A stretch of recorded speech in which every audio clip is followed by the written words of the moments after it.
오늘 여호수아서 22장 30절에서 34절까지 말씀을 가지고 오해와 진실이라는 제목으로 여러분과 함께 은혜를 나누겠습니다.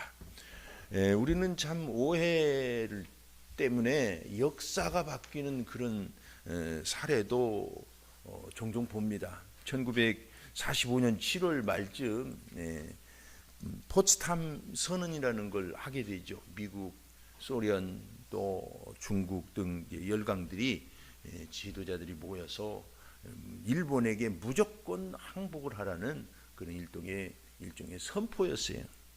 근데 이 말을 듣고 일본 총리가 며칠 후에 기자회견에서 뭐라고 표현했냐면 아직 결정되지 않아서 우리는 침묵하고 지켜보겠다 그랬어요. 그 전에 카이로 회담과 이 내용이 유사하기 때문에 굳이 또 코멘트할 필요가 없다 이렇게 표현한 거예요. 그때 쓴 단어가 모쿠사츠라고 합니다. 묵살이라는 뜻이죠. 근데 이것이 일본인들끼리는 일본어로는 그냥 어중간한 표현이래요. 그냥 침묵하겠다 이런 뜻이래요. 근데 이것을 통신사들이 묵살했다고 그렇게 전 세계에 타전을 해요. 이걸 듣고 미국이 아주 거만한 거절이다라고 그렇게 이해를 한 거예요. 그래가지고 그 일 뒤로 그 기자 간담회 뒤로 딱 9일 후에 히로시마에 원자폭탄을 터뜨립니다. 그리고 다음에 또 3일 후에 나가사키에 또 원자폭탄을 터뜨려요. 이 정말 큰 오해에서부터 생겨난 역사의 아픔이죠. 나중에 언어학자들은 이 오해가 없었다면 역사는 달라졌을지도 모른다 그렇게 논평을 했다고 합니다. 놀랍죠. 오늘 본문을 보면 정말 동족 간의 큰 오해를 통해서 하마터면 동족 상잔의 비극을 가져올 뻔한 그런 오해 사건을 다루고 있습니다. 여러분 우리가 여호수아 때 이 가나안을 정복하는데 동편과 강 서편에 땅이 있었다는 걸 아시죠? 요단강을 건너서 강 서편에만 정복한 게 아닙니다. 동편에도 예를 들면 르우벤, 갓 그리고 므낫세 반지파 이런 지파들이 동편도 땅을 차지하고 있었어요. 근데 이 동편에 있었던 이 세 지파가 큰 제단을 쌓았다는 것입니다. 영락없이 하나님께 드려지는 그 제단을 쌓은 거예요. 이것을 서쪽 지파들이 그 소식을 듣고는 크게 분노를 한 거예요. 왜냐하면 이건 우상 숭배다. 아니면 배교하려고 저런다 하고는 큰 오해를 사요. 그래가지고 막 전쟁하자고 그러는데 일단 가서 들어보자 해가지고 비느하스와 10명의 대표단을 파송을 합니다. 그래서 자초지종을 들어요. 분위기가 아주 살벌했죠. 조사하러 갔는데 갔다 가면 죽느냐 사느냐 그런 지금 분위기입니다. 어쩌면 우리 일상생활을 통해서도 보면 오해라는 게 너무나 일상적인 것 같아요. 진실을 왜곡하거나 또는 잘못 오해한 경우로 인해서 정말 오랫동안 고통 속에 갈등 속에 그렇게 불행을 경험하는 그런 사례가 저와 여러분 가운데 많습니다. 그래서 어떻게 하면 우리 믿는 사람들이 이것을 오해를 극복하느냐, 이게 우리가 교회와 가정과 직장을 천국으로 일구는 중요한 그 요소 중에 하나예요. 자, 그렇다면 먼저 오해를 받는 편에서는 어떻게 해야 될까요? 몇 년 전에 두 교회가 우리 교회에서 좀 약간의 갈등이 있었어요. 어떤 문제로. 그래가지고 제가 이제 그 위원이 돼서 위원 중에 한 사람이어서 청문회, 일종의 청문회죠. 청문회를 열는 자리에 갔었어요. 그래서 그 문제가 시작된 그 교회의 사정을 듣고 제가 정말 도와주려고 어떤 질문을 했어요. 근데 그걸 그만 오해를 하신 거예요. 그래가지고 그날부터 얼굴이 달라지고 저를 외면하기 시작하더라고요. 아주 단단하게 제가 오해를 받은 거죠. 그래서 그분의 그 목사님의 절친에게 해외에 있는데 얘기를 하면서 좀 어떻게 좀 풀어보려고 했어요. 근데 되질 않더라고요. 근데 다행히 제 친구 목사님 한 분이 그와 많은 얘기를 저에 대해서도 한 모양이에요. 제가 추측하니까 그래 이렇게 돌아가는 이야기를 보더니 그랬더니 최근에 어떤 모임에서 그 오해를 하셨던 목사님이 사람들을 제치고 저에게 일부러 와가지고 정중하게 얘기를 인사를 하는 거예요. 제가 뭐 티내게 어떻게 할 수는 없지만 너무나 마음에 감사하고 참 그래서 악수를 한 적이 있습니다. 여러분 오해를 받을 때는 어떻게 해야 될까요? 오늘 30절에 보니까 제사장 비누아스와 그와 함께한 회중의 지도자들 곧 이스라엘 천천의 수령들이 르우벤 자손과 갓 자손과 므낫세 자손의 말을 듣고 좋게 여긴지라 그랬어요.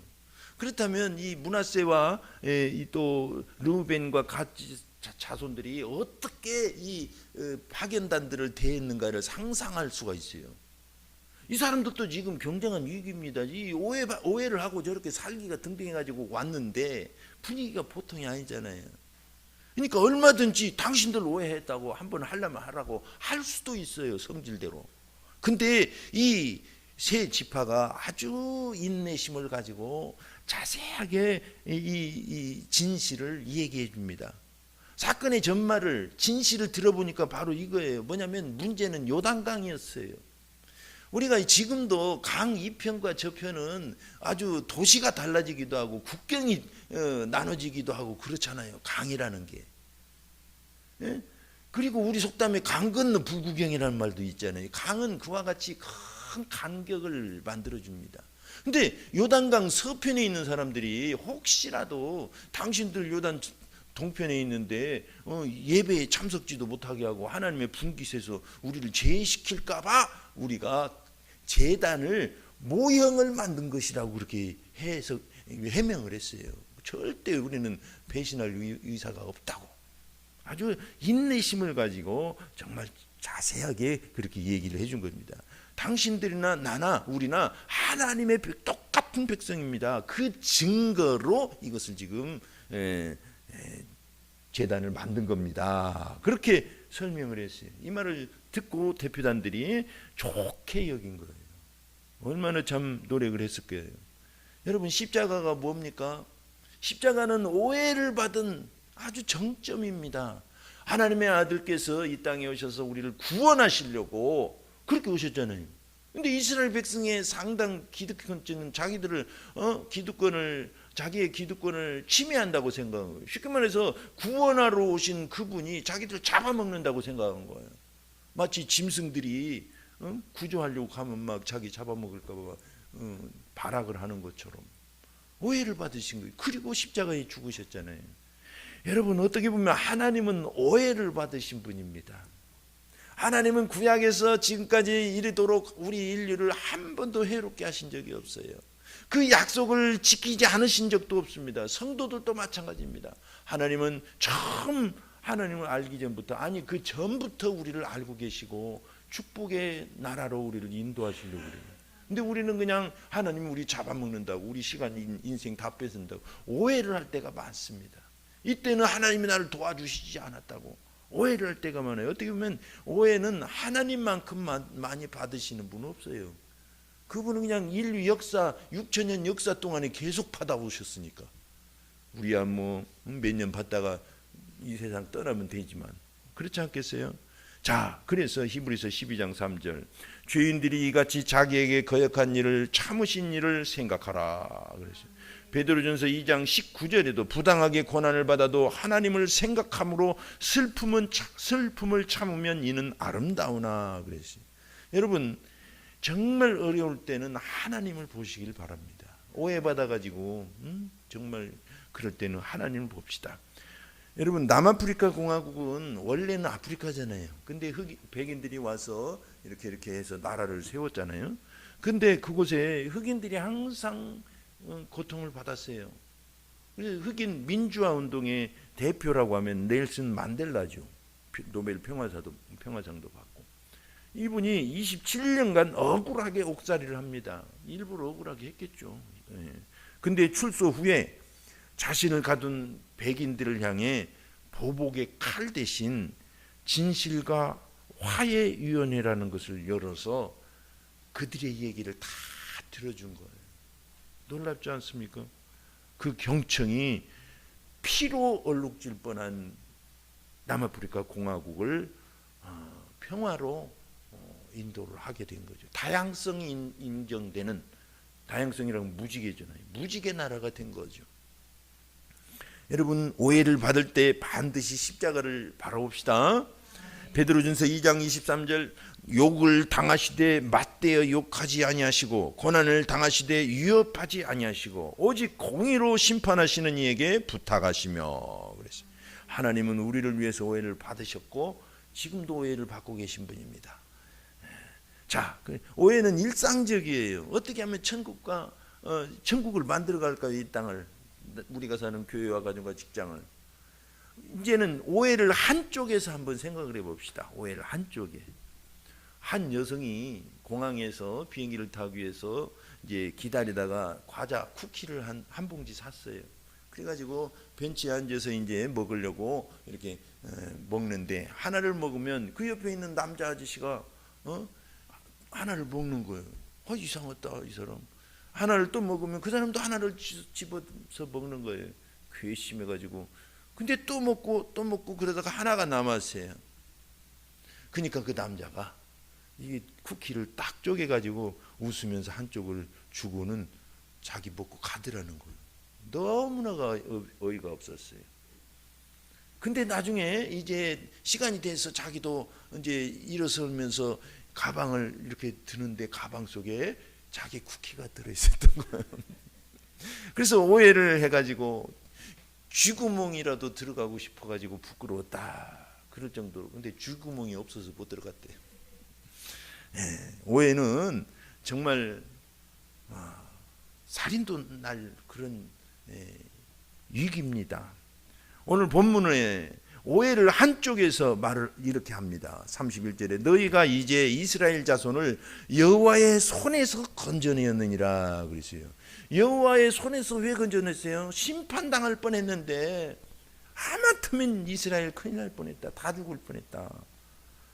그리고 이 파견단의 보고를 받은 전 이스라엘도 함께 기뻐하면서 다시는 진멸하자고는 얘기하지 말자고 함구 명령을 내리죠. 전부 입을 닫아요. 여러분, 오해를 한쪽에서는 하나님의 역사를 믿어야 됩니다. 하나님이 함께 하신다는 동행의 역사를 믿어야 돼요. 31절 보면 제사장 엘리야셀의 아들 비느하스가 르우벤 자손과 갓 자손과 므낫세 자손에게 이르되 오늘 여호와께서 우리 중에 계신 줄을 아노니 그랬어요. 이는 너희가 이 죄를 여호와께 범하지 아니하였음이로다. 오해의 상황에 우리는 하나님이 함께 하심을 믿어야 됩니다. 그리고 우리의 오해될 만한 우리의 성품과 이런 것들이 십자가에 못 박혔음을 인정해야 됩니다. 그래야 상대방의 진심이 들려요. 그래도 파견단들이 그래도 자숙한 거죠. 하나님의 음성을 들으려고 했었던 것입니다. 그래서 우리도 이 불같은 성질, 저와 여러분의 불같은 성질, 오해하기 쉬운 삐뚤어지기 쉬운 그 밴데기만한 그 성질, 그런 성질들을 십자가에 못 박혔으므로 우리는 믿음으로 그것을 바라봐야 돼요. 내가 예수님이 나를 위해 나를 대신해 나와 함께 죽으셨다. 그 나와 함께 죽으실 때 내 밴데기만한 그 성질도 함께 못 박으셨다. 나의 옛사람이 못 박혔다. 믿으시길 축원합니다. 이게 진짜 믿음인 거예요. 그래서 오해는 둘이 나누면 2.5회가 되잖아요. 네? 여러분, 몇 년 전에 교회를 열심히 다니시던 분이 이제 돌아가셨어요. 그래서 제가 문상을 갔었습니다. 저는 목사이기 때문에, 그리고 친척이지만 동시에 목사이기 때문에 또 정중하게 문상을 했었던 적이 있어요. 근데 그 유족들이 저를 굉장히 불편하게 하시는 거예요. 너무 불편했어요. 그리고 나오는데 자기가 그 아버지 그 담임 목사님이 기도하시러 왔는데 쫓았다는 거예요. 그 말을 듣니까 더 마음이 불편하고 막 저로서도 어떻게 할 당황이 돼가지고 그랬어요. 그 자녀들이 교회를 안 다니거든요. 근데 나중에 제가 며칠 전에 이 상중에 저희 형님으로부터 들은 얘기는 사실은 그 돌아가신 분이 이제 이 요양병원에 오랫동안 있었대요. 4년 정도 계셨대요. 근데 그 동안에 이 다녔던 교회에서 한 번도 신방을 안 했대요. 그래서 그게 마음에 쌓였다는 거예요. 제가 크게 오해를 한 거죠. 그 사정을 몰랐던 거예요. 그래서 불편하고 저도 막 정말 찝찝하잖아요. 너무나. 그래서 기도를 미리 했습니다. 오늘 분명히 올 텐데 하나님 아침부터 화해를 위해서 기도를 했어요. 그리고 감사하게도 좋은 분위기 속에서 제가 오해를 푸니까 분위기가 좋아질 수밖에 없잖아요. 그래서 환담을 하고 돌아간 적이 있습니다.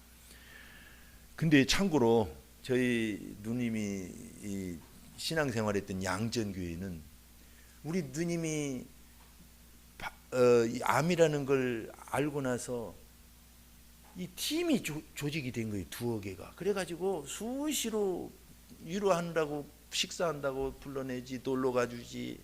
우쿨렐라 동호회에서는 일부러 막 가운 입고 가서 함께 연주하고 막 그렇게 했대요. 저는 이런 교회 처음 봤어요. 우리 교회 또 좋은 교회인데 이렇게 좋은 교회가 또 있더라고요. 정말 놀랍죠. 저희 누나도 정말 암이 오랫동안 15년 전에도 한 번 있었거든요. 근데 얼굴에 표정이 어두운 그늘이 한 번도 있어 본 적이 없어요. 네. 정말 절망하거나 원망하거나 그런 적이 없어요. 감사하고 기뻐하고. 이제 어제 화가 나는데 어떤 분이 언니 때문에 행복했었어. 그런 말을 하더라고요. 저는 그런 환자 처음 봤어요. 정말 감동적이었죠. 어쨌든 이번 장례식 중에는 저는 오해도 하나 풀고 또 하나 안타까운 건 아직 오해를 풀지 못한 어떤 분을 봤어요. 그래서 두 분이 갈등하는 걸 현장에서 보고 참 오해가 이렇게 정말 사람 관계를 어렵게 하는구나라는 걸 생각하고 온 날이었습니다. 그래서 야고보서 1장 19절에 내 사랑하는 형제들아 너희가 알지니 사람마다 듣기는 속히 하고 말하기는 더디하며 성내기도 더디하라 그러셨습니다. 우리는 잘 경청해야 됩니다. 이 판단하면 큰일 나요. 판단하면 그걸로 그냥 관계 끊어질 수도 있어요. 그런데 경청하면 진심이 들려지기 시작합니다. 그래서 오해를 풀고 그 자리에 하나님이 임재하시는 것입니다. 아멘. 그리고 끝으로 이제 어떻게 해야 되냐면 우리의 신앙 고백이 실제 증거가 돼야 됩니다. 실제 증거가 돼야 돼요. 여러분 갈등하고 억울할 때 우리는 충돌을 하거나 변명을 하거나 아니면 회피를 해요. 그러면 해결이 안 됩니다. 믿는 사람으로서 그게 해결이 안 돼요. 내가 성도임을 증거하는 기회가 돼야 됩니다. 이게 대단히 중요해요. 우리를 화평케 하는 자로 부르셨잖아요. 그죠? 화평케 하는 자는 복이 있나니 저가 하나님의 아들이라 일컬음을 받을 것이며 또 그리고 우리를 화목하게 하는 직책을 주셨도다 그러셨어요. 할렐루야. 우리는 가는 곳마다 문제를 만들어내고 깨뜨리고 분열시키고 오해하는 게 아니라 우리가 가는 곳마다 오해를 풀고 하나 되게 하고 화목하게 해야 될 줄 믿습니다. 우리는 그렇게 부르심을 받았어요. 오늘 본문을 보니까 이 간증이 놀랍습니다.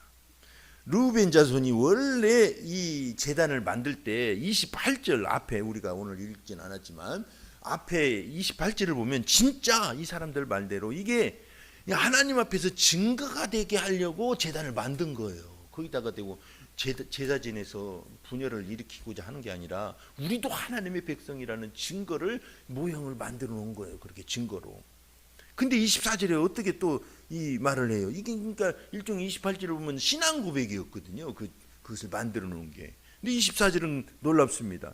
르우벤 자손과 갓 자손이 그 제단을 엣이라 불렀으니 엣. 우리 사이에 이 제단은 여호와께서 하나님이 되시는 증거라 함이었더라. 다시 한번 이 고백을 합니다. 근데 그 사이에 무슨 일이 있었어요? 단지 신앙 고백이었는데 놀랍게 오해가 일어나서 죽을 뻔한 상황에서 다시 이 오해가 풀리고 하나님을 찬양하고 영광을 돌리는 그 간증이 되어버린 거예요. 그러니까 신앙 고백이 간증이 된 것입니다. 우리도 그래야 될 줄 믿습니다. 저와 여러분은 늘 신앙 고백을 하잖아요. 우리의 기도도 일종의 신앙 고백이 이렇게 됐으면 좋겠다. 우리가 늘 그렇게 다짐하는 것은 일종의 신앙 고백입니다. 그러면 그것이 진짜가 돼야 된다는 것입니다. 예수님 안에서. 할렐루야. 네. 어떻게 묵묵히 삶을 통해서 예배하고 하나님을 기다리면 그렇게 우리는 진짜 성도로 증거가 되는 것입니다. 올해 표어도 복음을 살아내어 천국을 일궈내자 그랬잖아요. 일궈내라. 그러니까 이것이 우리는 간증이 돼야 됩니다. 우리의 일상에서 간증이 돼야 됩니다. 예. 우리 조기 한국교회 믿음의 선배들을 보면 지금도 예수 믿기가 쉽지가 않잖아요. 특히 제사를 지내는 그런 문중이면 너무 힘들어요. 그러니까 저 안동에는 양반들이 아직도 많이 있어서 그게 힘들다고는 하더라고요. 그냥 예수 믿기가 힘들어요. 근데 선교 초기에는 더 심했어요. 집에서 쫓겨납니다. 맞아 죽을 수도 있어요. 근데 그때 우리 믿음의 조상들은 어떻게 했습니까? 더 지극히 부모를 모시고 정성스럽게 섬겼어요. 그리고 이웃을 사랑했습니다. 그리고 사람들이 보고 진짜 네가 믿는 하나님이 진짜구나 하고 많이 예수를 믿게 됐어요. 우리도 그런 성도인 줄 믿습니다. 마태복음 5장 16절에 이같이 너희 빛이 사람 앞에 비치게 하여 그들로 너희 착한 행실을 보고 하늘에 계신 너희 아버지께 영광을 돌리게 하라 그러셨어요. 우리는 모든 오해 상황에서 우리의 신앙 고백을 통해 진심을 이끌어내고 우리의 평소의 신앙 고백이 진실이 되는 저와 여러분이 되기를 결심합니다. 오늘 본문을 보니까 하마터면 전쟁까지 일어날 뻔했던 이 오해가 화목의 장이 되었습니다. 오해는 풀고 이해가 되게 해야 됩니다. 그러면 하나님께 영광이 돼요. 비난을 멈추고 우리는 하나님께 찬양하는 그런 기회를 만들어야 됩니다. 아멘. 그래서 오해를 받았다면 십자가의 사랑으로 진실을 말하고 오해를 하고 있다면 우리는 판단을 멈추고 경청해야 됩니다. 그러면 우리의 모든 갈등이 변해서 하나님을 증거하는 증거의 제단이 될 줄 믿습니다. 이 시간 합심해서 한번 기도하겠습니다. 우리가 기도할 때 하나님, 우리는 참으로 하나님을 많이 오해하고 있습니다. 그리고 오해가 일상입니다. 일상. 진실을 알게 하여 주시고 경청하게 하옵소서. 그러기 위해서는 우리를 예수님이 나를 위해 나를 대신해 나와 함께 십자가에 못 박히셨음을 인정하는 것입니다. 그렇게 할 때 우리는 더 진실된 삶을 살 줄로 믿습니다. 기도하겠습니다. 하나님 아버지